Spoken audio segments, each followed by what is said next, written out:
সম্মানিত উপস্থিতি সকলকে সালাম, আসসালামু আলাইকুম রহমতুল্লাহ।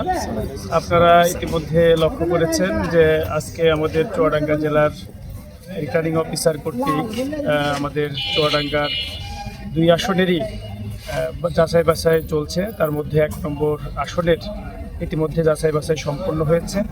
সেক্ষেত্রে আমাদের দাখিলকৃত মনোনয়নপত্রটি বৈধ হিসেবে ঘোষিত হয়েছে, আলহামদুলিল্লাহ। আমরা সামনে যে সুষ্ঠু সুন্দর নির্বাচন, সেটার জন্য প্রশাসনের একটি সুন্দর নিরপেক্ষ অবস্থান লক্ষ্য করছি, পেশাদারিত্ব লক্ষ্য করছি। এটাকে সামনের দিকে অব্যাহত থাকবে সেই প্রত্যাশা রাখছি।